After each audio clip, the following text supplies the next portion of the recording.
What new things are going on over there at Dr. Liz Cruz practice? Find out on this next episode of Digest This.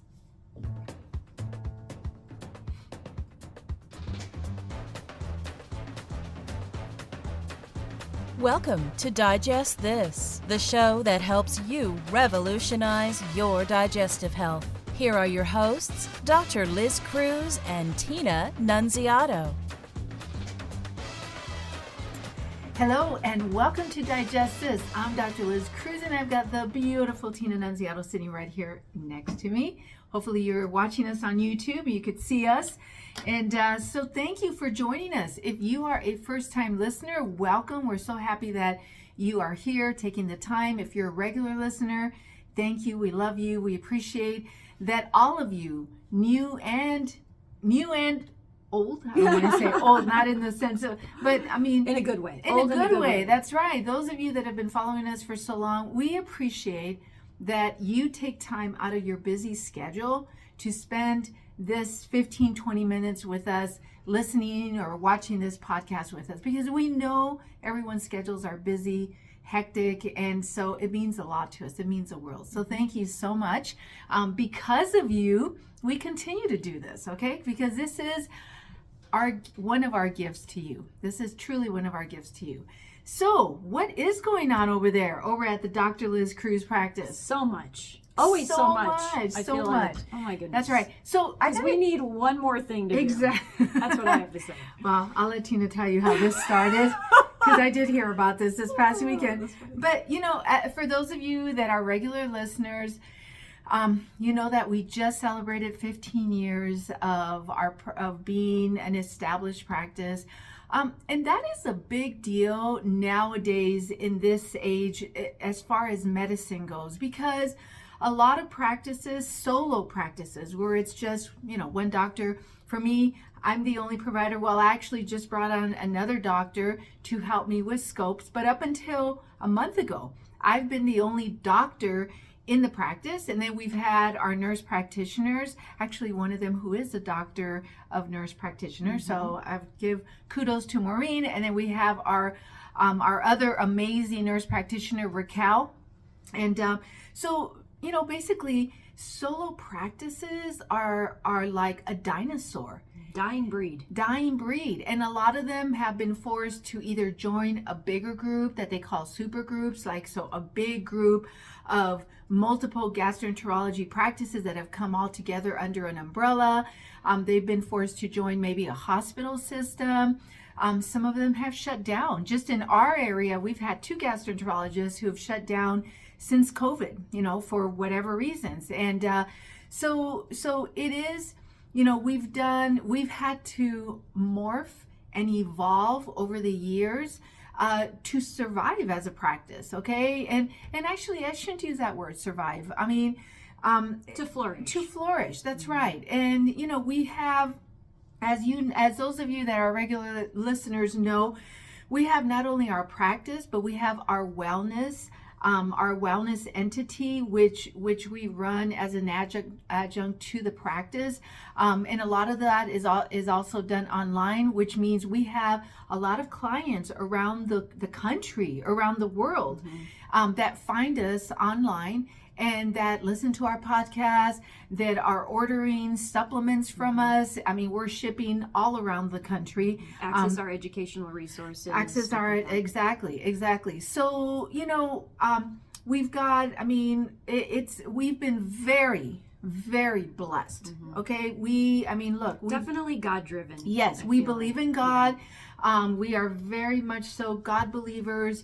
Mm-hmm. And we strongly believe that without God's blessing, we wouldn't be where we are. Okay. And of course, a lot of blood, sweat, and tears. Okay. There's been many times when we have found ourselves in tears. Thankfully, it's usually one, and then the other can bring the other up, and vice versa. Yes, we're never both crashing at the same time. Exactly. Where we've actually talked about closing up the practice and folding up the wellness business. Seriously, many times. There's always challenges. That take us to a breaking point. That's right. Mm-hmm. That's right. But you know, I would like to think of problems as blessings in disguise. Okay? Problems as blessings in disguise, because truly, God has walked with us on this journey. And you know that song Footprints? Well, if you were to watch our journey on a film, there'd be lots of places where you would only see one set of footprints, and that would be God's footprints, because God's carrying both of us on his shoulders. Exactly. He's got one in each arm. Exactly. He's dragging us along. Exactly. So it was about a year ago that I once again came to Tina, as I have many times, even when we started the practice.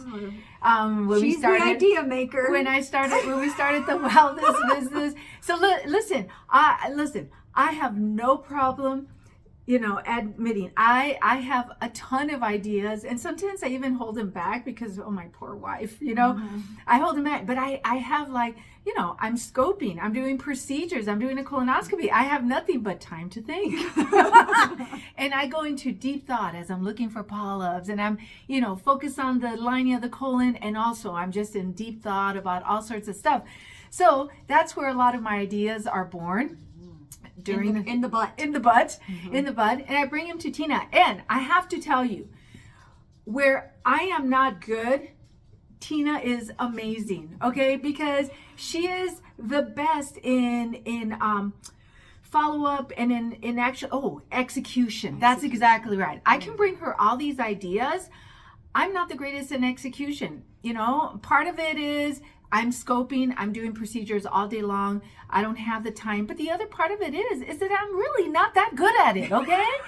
My wife is amazing. We definitely do the yin yang. We are totally yin yang, and I just love and adore her. And that's one of the many things I love and adore about her, is that I can bring her all my ideas, and she's like, really, honey? Yes on that. Really, no on honey? that. Exactly. Yes on that. Exactly. No on that. Yeah. So she grounds me. She sets me straight. But many times she's like, oh, all right, I like that idea. Okay, well, let me take it and see what I can do with it. All of a sudden, she makes this amazing thing out of it. So about a year ago, we were on a business call together, and the person we were talking to brought up the idea of research and asked us, have you guys ever considered research? And Tina's eyes went cross-eyed. Exactly. And I was like, I did a little bit of research in my gastroenterology training, not a ton. I did enough and had to take a statistics class more than once. I did all that just enough to know that there was no way that I had a research-based mind. I did not want to be crunching statistics, numbers. I wanted to be with the patient. I did not have a research type of mind. Well, he told me, he says, no, this is a different type of research. This is great for you as a physician who has your own practice. You have, you have thousands of patients with different, diseases that lend themselves to research. So yeah, I was perked by the idea. And so he passed on the information. He introduced me to a company. I had the initial call with the company. And just know also that I am a sucker for marketing. Okay, so if we go to the store and there is a dozen eggs that has a beautiful printed, colorful picture of chickens laying their eggs versus just another brown box that doesn't have any label on it, I'm going to go for the one that has a really colorful label of these chickens happily popping out their eggs. Even if it's double the cost. Even if it's double the cost. And the other eggs are better. And the other eggs are better. Exactly. Hey, marketing. And I'm a sucker for marketing. So I get on this 1 hour call with this research company, talk with, I think, the president of the company, and there were a few other people. There was even the physician who was kind of like the founder of this research company. And I was like, this is awesome. They did a great sales job on her. They did. They did. I mean, they had all sorts of studies there of patients that we have patients that have acid reflux, constipation, eosinophilic esophagitis, colon polyps, colon cancer, you name it. Studies for everything. Studies for everything. It just sounded like a no-brainer. And my main job would be to just sign off on stuff. Just sign off on stuff. Sign off on stuff. So I get off this amazing call. I come and find my wife, the amazing Tina. And I tell her, oh my goodness, this is perfect for us. I said, and one of the things. Oh, and the patients get to make money. Yes, exactly. I think that was like That the was other thing. You were like, I we've got all these patients that have all these disease states. Like, let's offer them these studies, and Exactly. they can. And they're simple studies, right? It's like blood draw or come in and do a demographic overview, right? Exactly. Like, it was simple stuff. It wasn't simple like, stuff. I mean, like there are super- more complicated studies, but as we've started this process over this past year, I've basically chosen what I consider would be like very simple, straightforward studies so that we can see what it's like. So one of the big things was, wow, imagine our small practice doing research, contributing to medicine. Okay, to me, that was huge. We could help in that way. Number one, patients could make a little incentive income on the side. And it would just be a great adjunct to add on to the practice.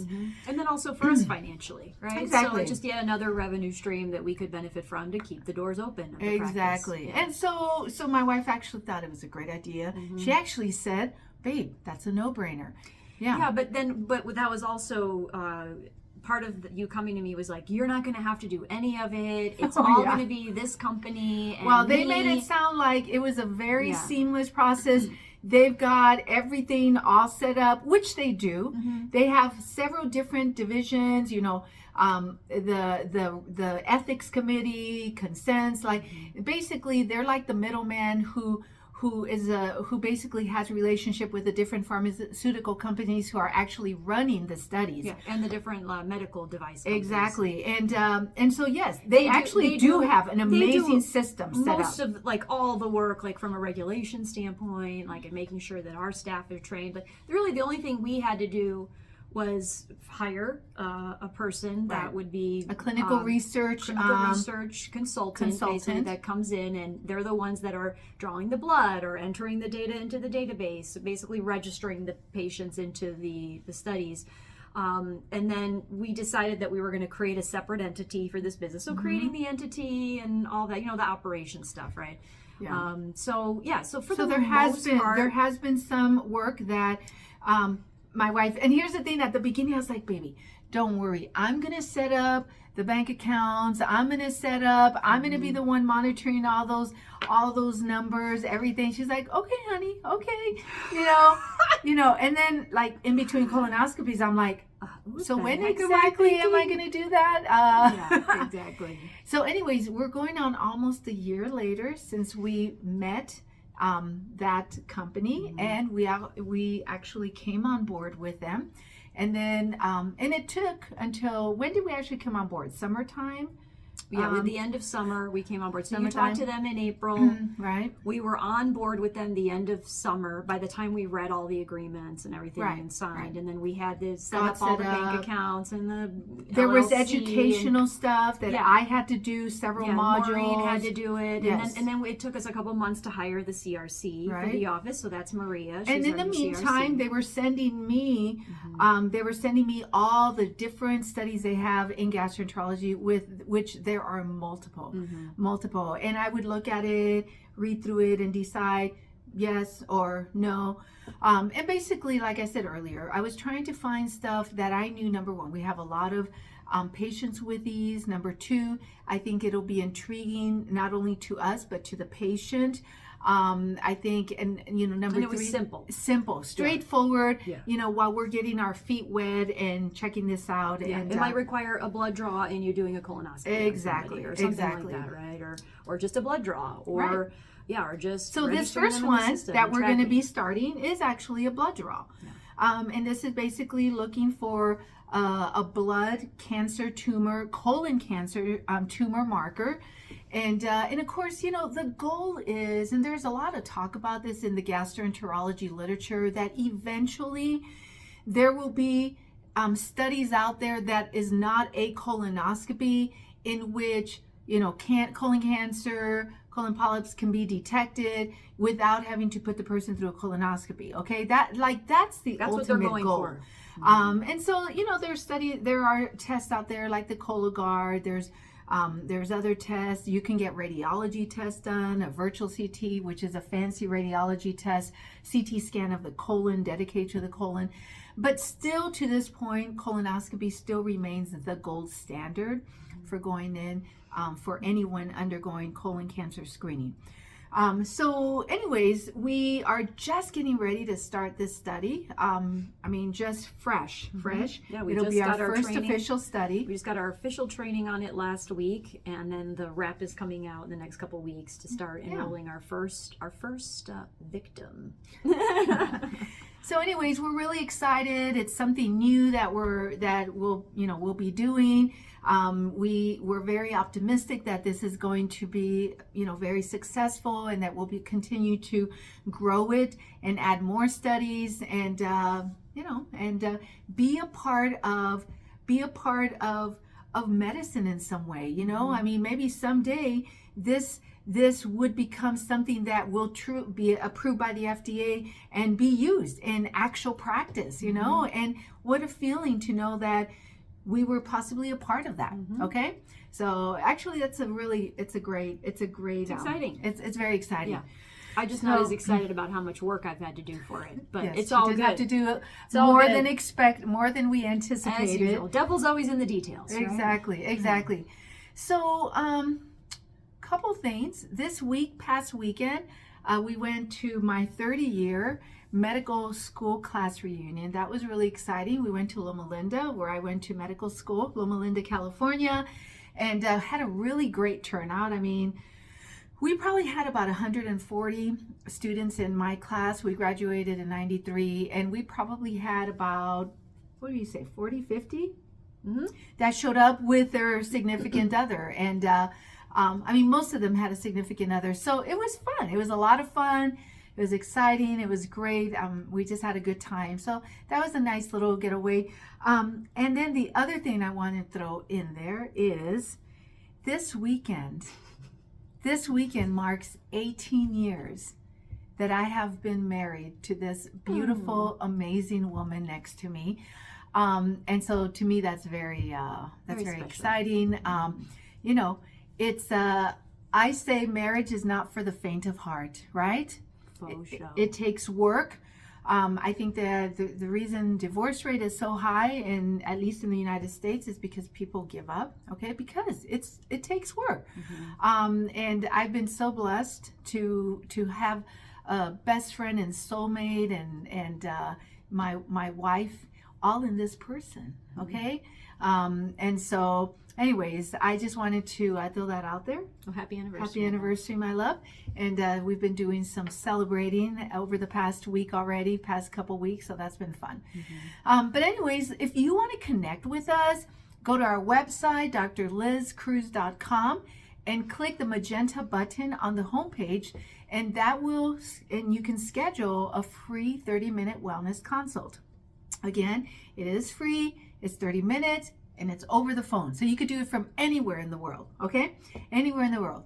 And then if you have not rated our program, please give us a rating, and please give us a 5, because it'll help other people just like you to find us easier. And lastly, if you haven't subscribed to our podcast, please subscribe.